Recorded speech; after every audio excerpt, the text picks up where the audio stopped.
How the ruddy heck is it going, my guys? Stu here. This year's London Film Festival may have come to an end, but the bangers do not stop a banging because it's gone out with one mighty old bang in the form of the latest Rian Johnson whodunit. I'm, of course, talking about the next Knives Out installment, Glass Onion. We've got a new cast, we've got a new murder, we've got a new location, but the question on everyone's lips, does it peel back? Yeah? With layers? Or does it make you cry when you cut it? I'll admit my onion puns could have done with a bit more work there. Glass Onion, a Knives Out mystery. Of course, it's the latest from Mr. Rian Johnson. Listen, I adore the first Knives Out. It's a film which I've watched many, many a time. It was probably some of the most fun I've had in a press screening ever. And since then, it has become this hugely rewatchable, yearly watch for me. Whack this thing on at Christmas. It's a Christmas movie. I don't care what anyone says. That has only got better and better for me. So, as you can imagine, some slightly large expectations going into this one. But I'm very happy to report that this one continues that with a hugely fun riot of a time that continues Rian Johnson's knack for crafting hugely slick, clever, smart, but just insanely fun mysteries. This one sees our beloved Southern detective Benoit Blanc again in the detective seat on an island getaway with a group of very, very rich people that have all been summoned by another very, very rich person on a murder mystery weekend. We'll leave it there. You have my assurance though, things do happen in this film. And the thing that I was most worried and anxious about with a sequel to such a hit as something like Knives Out was that kind of doing the same thing again and hoping it strikes twice mentality. We want something fresh and unique, but at the same time, you don't want to lose sight of the things that made the first one so great and so endlessly rewatchable. And naturally, different people are going to have different stances on where they think the film ends up on that line. But for my money, this was almost the exact way I wanted this film to go when looking down that line. This time around, there is a feeling of things being a bit bigger. It definitely has a lot more to it in the sense of character backgrounds from all these different places, a new location in this lush kind of island getaway setting, and a bigger target in its sights than I suppose the first one's more kind of family drama driven dynamic. And Johnson does such a great job of managing that expansion of its ideas and its themes, of its cast and of its scope in terms of concept. Thankfully, it never loses sight of the central mystery and the stuff that makes the first one so sharp and so energetic. As an audience member, there's this feeling of not wanting to be undersold in the mystery department. It's never fun watching a murder mystery film that just doesn't feel satisfying or feels predictable or just feels, I don't know, a little bit too beat for beat. With the first one, Rian Johnson clearly carved out his own sort of subversive, playful way through the genre. The screenplay of that one had a really good and sharp way of kind of tricking you and misleading you through its plot, which itself is an incredibly satisfying part of any good murder mystery film. And here that sense of having the mystery in safe hands definitely carries along.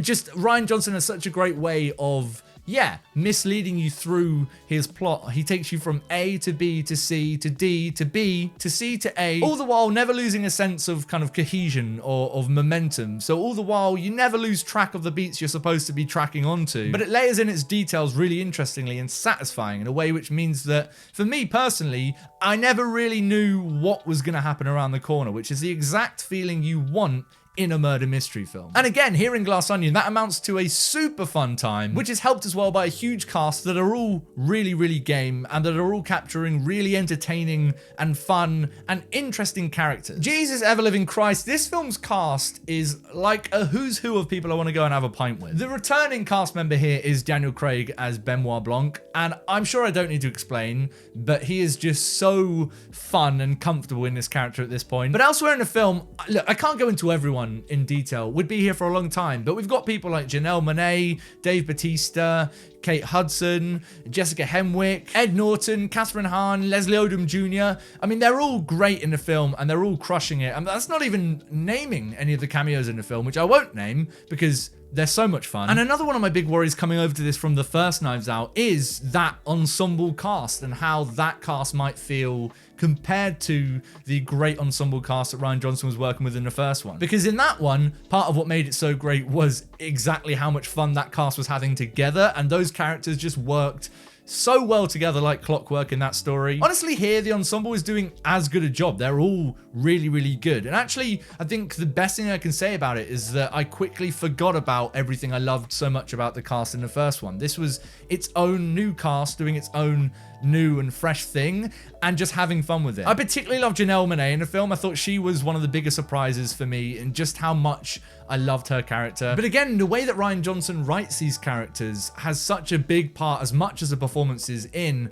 how much we connect with and enjoy watching them on screen. And they all feel really, really well fleshed out, and all of their different lives and plot lines outside of the stuff we see in this film are woven really well into the central mystery. They all have clear motives, you understand them quite early on, and it's just fun to see those people thrown together in a tight claustrophobic situation, which itself adds its own really fun and interesting layer of interpersonal conflicts. You don't have the conflicts of family stuff from the first, but you do have the conflicts of rich people. And this is, much like the first one again, a very funny film. It's incredibly effective in that sense. And I love the way that Rian Johnson never loses sight of the fact that above all, this is here to be fun. It's a fun time. It's fun to try and solve mysteries along with the film, but it's also fun just to kick back and have a laugh within that environment. But it never undermines itself with those laughs.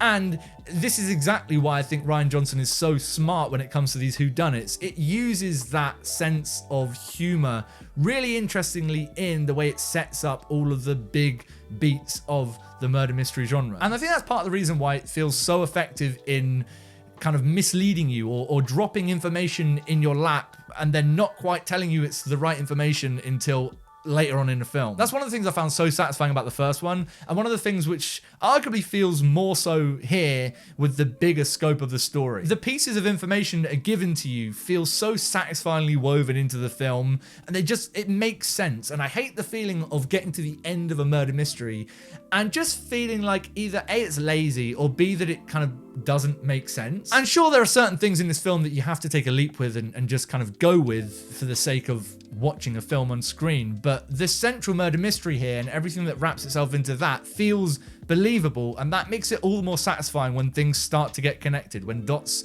start to join up with each other and everything just starts to click. And Rian Johnson has a great way of doing that in a way which, yeah, feels satisfying, but similarly feels really effectively subversive. It's a quality that I love about pretty much all of his films. He has a great way of doing the things that you wouldn't expect to be done in the moment, and then getting you on board with that and justifying it within the film that it's in. Glass Onion is Exhibit A in how to push the things that were so great about your first film out a bit broader into your sequel and still manage to capture the essence of what you know your audience loved so much about the first. And as an audience member sat in a crowd of laughing people, I was lapping that shit up. I was like a little puppy on the floor drinking. I won't do an impression. But what about you guys? Have you seen Glass Onion, a Knives Out mystery yet? Are you excited for it? Where did it rank in terms of your Knives Out overall higher? I know there's been 2 at this point, so which one was better, basically? Let me know in the comments down below. We'll have a little chat. As usual, if you enjoyed this video and you want to see me talk about more shit, go ahead and click subscribe, buttons down there, as well as links to my socials,